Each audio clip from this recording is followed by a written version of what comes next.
வாய் பேசும் மாணவ மாணவிகள் என உங்கள் அனைவரையும் இந்த பட்டிமன்றத்திற்கு வரவேற்பதில் மிக்க மகிழ்ச்சி. இன்று நாம் எடுத்துக்கொண்ட தலைப்பு உணவுகளில் சிறந்தது இயற்கை உணவா துரித உணவா என்ற தலைப்பில் நம் மாணவ மாணவிகள் பேசுகிறார்கள். முதலாவதாக ஒத்திகா 10ஆம் வகுப்பு பாப்பிரிவு. இன்றைய தலைப்பு என்ன உணவு சிறந்தது, இயற்கை உணவா செயற்கை உணவா? என் வாதம் இயற்கை உணவுக்காகவே. இயற்கை உணவுல ரசாயன பொருட்கள் எதுவும் இல்லாததால் அது உடலுக்கு பாதுகாப்பாகவும் ஆரோக்கியமாகவும் இருக்கும். தாயின் பசுமை மைந்தை போல இது எந்த பாதிப்பும் ஏற்படுத்தாது. நம்மளுடைய முன்னோர்கள் எல்லாம் இயற்கை உணவே சாப்பிட்டதாக நீண்ட ஆயுளோடு வாழ்ந்தாங்க. ஆனா இன்றைய சமுதாயத்தில் பல நோய்கள் வருவதற்கு காரணமே செயற்கை உணவு தான். இதுல விட்டமின்கள், நார்ச்சத்துக்கள், தாதுக்கள் அதிகமாக இருக்கு. இது பசுமை விவசாயத்தை மேம்படுத்துது. இது சுற்றுச்சூழலுக்கு எந்த பாதிப்பும் ஏற்படுத்தாது. இது சுத்தமான மண்ணில் இருந்து விளைவிக்கிறதுனால இது எந்த ரசாயன பொருட்களும் இருக்காது. ஆனா செயற்கை உணவுல அதிக ரசாயன பொருட்கள் இருக்கு. இது உடல் பருவம், இதய நோய், சர்க்கரை நோய் என பல நோய்களை தந்துட்டு இது சுவைக்காக அதிக சுவையூட்டிகளை கலக்கிறதுனால இது உடலுக்கு தீங்கு ஏற்படுத்துது. செயற்கை உணவுல சீனி, உப்பு, காரம், கொழுப்புகள் என அதிக ரசாயன பொருட்களை சேர்ப்பதால் குழந்தைகளின் உடலை பாதிக்குது. குழந்தைகளுக்கு மூப்பினர்களின் உடல்நலத்தை பாதிக்குது. செயற்கை உணவை தயாரிக்கும் போது பிளாஸ்டிக் பொருட்கள் அதிகமாக சேர்ப்பதனால் சுற்றுச்சூழலை பாதிப்படைய செய்யுது.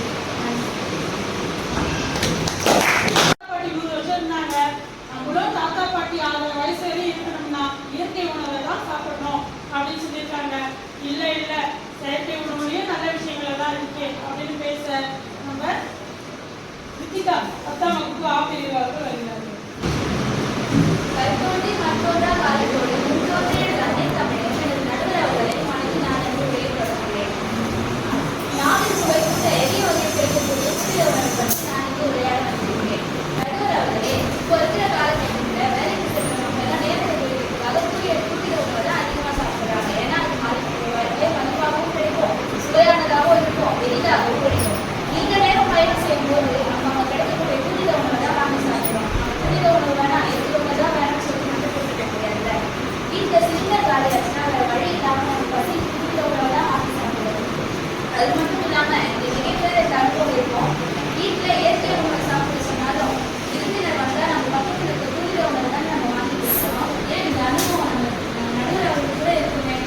அது மட்டும் இல்லாமல் திருமண நிகழ்வுகளிலும் இயற்கை உணவு சாப்பிட்ற இடத்துல மக்கள் கூட அதிகமாக இருக்கிறத விட வெளியே பாப்கார்ன், ஐஸ்கிரீம் இருக்கிற கடையில தான் மக்கள் கூட அலங்கோடு இருக்கு.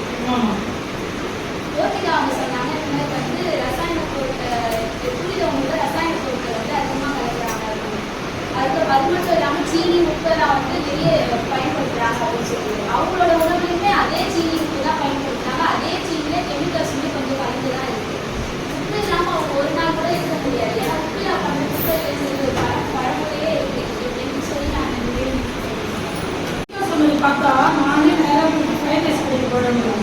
அவங்க என்னன்னா செயற்கை உணவுன்னு சொன்னாலும் நம்மளோட மனசு அப்படியே அதை சாஞ்சாலும் இல்லை நீங்களாம் நல்லா இருக்கணும்னா இயற்கை உணவை எடுத்துக்கிறேன்னு சொல்லிட்டு பேச நம்ம பக்தராக 10ஆம் வகுப்பு ஆப்பிரிவு வந்து வந்துட்டாங்க.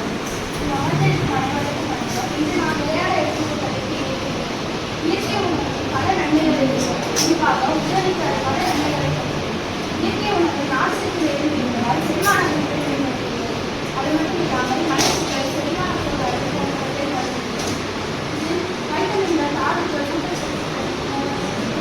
நிறைந்திருப்பதால் நோய் எதிர்ப்பு சக்தியை அதிகரிக்கும். அது மட்டும் இல்லாமல் கொழுப்பின் அளவுக்காக இருப்பதால் இதய அபாயத்தை குறைக்கிறது. இதயத்தை ஆரோக்கியமாக இருக்கும். அது மட்டும் இல்லாமல் ஆன்டி ஆக்சிடென்ட் என்ற சக்தி அதிகமாக இருப்பதால் புற்றுநோய் அபாயத்தை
போனாலும் கேட்டுக்கிறோமா?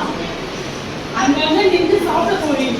அந்த காலத்துல என்னன்னா உணவே மருந்து மருந்தே உணவு கூட நான் ஒத்துக்கிறேன். ஆனா இந்த காலத்துல இந்த இயற்கை உணவுல மொத்தம் நச்சு மருந்து தான் கலந்துருக்கு. ஆனா எதுவுமே ஃபுல்லா சுத்தமா தான் இருக்குன்னு யாராலுமே இந்த பக்கத்துல இருக்கவங்களால சொல்ல முடியாது. அவ்வளவா கலக்கலன்னு தான் சொன்னாங்க. தவிர இது சுத்தமா கலக்கவே இல்லை, எந்த மருந்துமே இல்லைன்னு ஒருத்தர் கூட சொல்லலை. பூர்வீக உணவு இயற்கையை விட மலிவாகவும் தூய்மையாகவும் சுத்தமாகவும் கிடைக்குது. இப்ப நீங்க கேட்கலாம், எங்கம்மா பூர்வீக உணவு உங்களுக்கு சுத்தமா கிடைக்குது?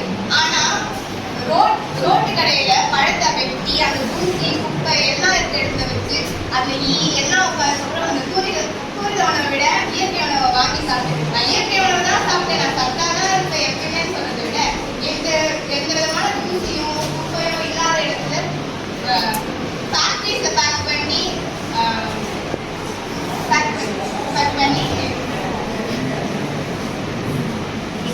சுத்தமா தயாரிக்கிற பூர்வீக உணவு பரவாயில்ல. ரெண்டு உணவுமே வந்து வீட்டில் சாப்பிட மாட்டீங்க, எது வந்தாலும் வெளியதான். சரி, அதெல்லாம் விடுங்க. நம்ம வீட்டுல இருக்க எத்தனை குழந்தைங்க இயற்கை உணவை சாப்பிடுறாங்க? என்னதான் நம்ம இயற்கை உணவு தான் நல்லது, இயற்கை உணவு தான் சத்துன்னு சொன்னாலும் அவங்க எல்லாரும் அடம் பிடிச்சு கேட்கறது என்னமோ பூர்வீக உணவு தான். அதனுடைய நிறம் வடிவம் அதெல்லாம் குழந்தைகளை ஈர்க்கும். என்னதான் இவங்க இயற்கை உணவு சொன்னாலும் ஒருத்தர் அங்க மயங்கி கிடக்கும் போது நான் இயற்கை உணவை தான் குடிப்பேன், அதுக்காக போய் ஆழத்தை எடு தோலை ஊறி அப்படின்லாம் சொல்லிட்டு இருந்தா அவன் அவ்வளவுதான். அந்த நேரத்துல போய் நம்ம எல்லாரும் அவசரத்தை ஓடி போய் வாங்கி வரது என்ன தான். அதுக்கு பதிலா யாரும் போய் ஆரஞ்சியோ இல்ல சாத்துக்குடியோ வாங்கி கொடுக்குறது. எனவே நான் சொன்ன கருத்து நினைவு எங்கள் அணி கேட்டு கண்டிப்பாமா.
கேள்வி மேல கேள்வி.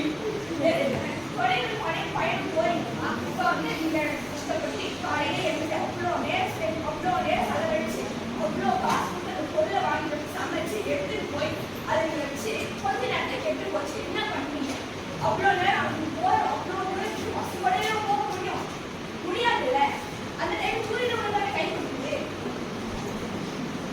நீங்க அப்படி பார்த்தா கூட இப்போ நீங்க சொல்றீங்கல்ல இப்போ கெமிக்கல்ஸ் இல்லை அப்படின்னா எங்களோட சூரியன் உணவு அதிகமான நச்சு பொருட்கள் உங்களுக்கு இல்லை சொல்ல முடியுமா? இப்போ இருக்கிற காலகட்டத்தில் இப்போ இருக்கிற யாரும் போயிட்டு இயற்கை உணவு வேணும் அப்படின்னு சொல்லி இருக்க மாட்டாங்க. இப்போ இருக்க எல்லாருமே பெரிய பெரிய தொழிலாளர்கள் வேலை செய்யறாங்க. அது மட்டும் இல்லை எல்லாருமே ஐடி அந்த மாதிரி இருக்கோம். அவங்க போய் உட்காந்து சமைச்சுதான் இருக்க முடியாது. இப்போ பஞ்சத்துல இருக்கிறாங்க. ரொம்பவே கஷ்டப்படுற குடும்பமா இருக்கு. அவங்க வந்து போயிட்டு எனக்கு வந்து இயற்கை உணவுதான் வேணும்னு சொல்லிட்டு அவங்க இருக்க முடியாது. பசிக்கு சாப்பாடு இருந்தா போதும் மட்டும் தான் நினைப்பாங்க. அந்த டைம் இயற்கையோட கை கொடுத்தாங்க. அந்த டைம் செயற்கையோட தான் கை கொடுத்தாங்க. மக்களை வியந்து பாராட்ட ஒரு விஷயம் என்ன, நம்மளோட இட்லி இல்லையா? இயற்கை முறையில அந்த புளித்து வைத்த அந்த இட்லியை தான். ஸோ நம்ம வந்து செயற்கை உணவுனா நமக்கு தெரிஞ்சது என்ன, ஃப்ரைட் ரைஸ் தான் நம்ம திரும்ப சொல்றோம். அப்போ வெந்த உணவை தான் நம்ம வந்து சாப்பிடணும்னு நினைக்கிறோமே தவிர, என்னதான் பயணத்துல அவசரமா சாப்பிட்டாலும் பயணம் முடிச்சு வீட்டுக்கு வரும்போது நம்ம என்ன கேட்போம் வீட்டுல, அம்மா 4 நாள் டூர் போயிட்டேன், என்ன வேணும்னு கேட்பீங்க? ரசம் சாதம் வேணும்னு கேட்பீங்களா? ஒரே ஒரு ரசம் சாதமும் ஒரு காய்கறியை மட்டும் எனக்கு கொடு கேட்பீங்கல்ல. அப்போ எப்பவுமே வந்து இயற்கை உணவு தான் சிறந்தது. ஆனா இப்ப இருக்கிற காலகட்டத்துல அந்த காலத்துல என்ன பண்ணுவாங்க, பாட்டி என்னோட ஆட்சியெல்லாம் என்ன பண்ணுவாங்க, ஆடிப்பட்டம் தேடி விதை விதைச்சு 3 நாள் ஊற வச்சு 4 நாள் அந்த நெல்லை ஆற வச்சு என்ன பண்ணுவாங்க, கையிலேயே குத்தி என்ன பண்ணுவாங்க, அரிசின்னு பேர் வச்சாங்க. இன்னைக்கு அப்படியா? 3 நாளும் உணவும் வைக்கிறதில்ல, ஆழம் வைக்கிறதில்ல, அரைகுறையா குத்தி ஆவாயில பேர் வச்சு பையரிசி பையில போட்டு அரிசி தராங்க. அந்த அரிசி தான் அரிசி போடுற பை தான் பிளாஸ்டிக்கா இருக்குன்னு பார்த்தா இப்போ வர அரிசி கூட எப்படி இருக்கு, பிளாஸ்டிக்கா இருக்கு. அப்படியெல்லாம் இல்லாம நம்ம முன்னோர்கள் ஆயிரக்கணக்கான அரிசிகளை நமக்கு அறிமுகப்படுத்தி போனாங்க. ஆனா நமக்கு தெரிஞ்சதெல்லாம் இப்ப என்ன அரிசி, புழுங்கல் அரிசி, பச்சரிசி, இதை தவிர்த்து எந்த அரிசியும் தெரியல. ஆனா இப்போ கம்பேக் மாதிரி அரிசிகள் வந்திருக்கு. அதாவது கருப்பு கவுனி என்கிற அந்த அரசர்கள் மட்டுமே சாப்பிடுற அரிசியை கூட நம்ம என்ன பண்றோம், இப்போ இயற்கை உணவுல நம்ம சேர்த்துக்கிறோம். கருப்பு கவுனி அரிசி, மாப்பிள்ளை சம்பா அரிசி, குதிரைவாளி, வரகு, சாம, திணை இப்ப எல்லாரோட சமையல் அறைக்குள்ள வந்துடுச்சா? ஏன்னா எல்லாருமே இப்ப என்ன பண்றோம், எல்லார் வீட்லயுமே வந்து இப்போ எல்லார் வீட்லயும் நூடுல்ஸ் இருக்குன்னா இருக்காது, எல்லார் வீட்லயும் கேசரி பவுடர் இருக்குமானா இருக்காது. ஆனா எல்லார் வீட்லயும் மிளகும் சீரகமும் வெந்தயமும் கண்டிப்பா இருக்குமா இருக்காதா? இருக்கும். ஏன்னா பகைவன் வீட்டுல கூட தைரியமா சாப்பிடலாம் 10 மிளகு இருந்தா. ஏன்னா அந்த விஷத்தை முறிக்கும் தன்மை எதுக்கு இருக்கு, மிளகுக்கு இருக்கு. அந்த மாதிரி அருகம்புல் ஜூஸ் குடிச்சோம்னா நமக்கு ஆரோக்கியம் பலரும். இந்த மாதிரி ஒவ்வொரு விஷயத்திலுமே நம்ம வந்து என்ன பண்றோம், இயற்கையோட உணவுகளையும் இயற்கை சார்ந்தோமே நம்ம திரும்பி வந்துட்டு இருக்கோம். செயற்கை உணவு தடுக்கதான் முடியாது. அது எப்படின்னா, நம்ம ஒரு 25 கிலோ அரிசி பை வாங்குறோம் இல்லையம்மா, 25 கிலோ அரிசி பை வாங்கும் போது அதுல இவ்வளவு கல் இருக்குமா இருக்காதா? இருக்கும்ல, கல் கலந்து இருக்கும்.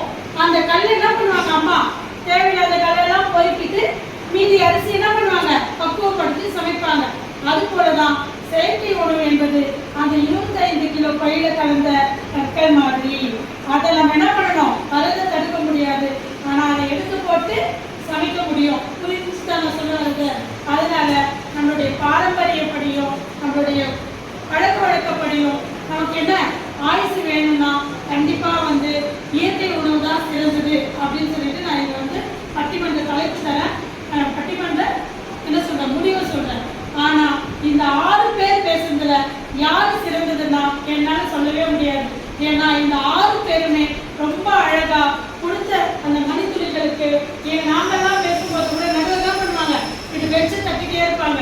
ஆனா நீங்க அதை கொடுத்த அந்த மணித்துளிகள்ல நீங்க எதுவுமே நோட் பண்ணாம அவங்க பேசுற மொத்த விஷயங்களையுமே நீங்க நம்மளுடைய கருத்துல கொண்டு நீங்க சொன்ன விஷயங்களாகட்டும், உங்களுக்கு மறுப்பு சொன்னதாகட்டும், நீங்க 6 பேருமே மிகப்பெரிய பேச்சாளர்களா வர வேண்டும் சொல்லிட்டு இந்த பட்டிமன்ற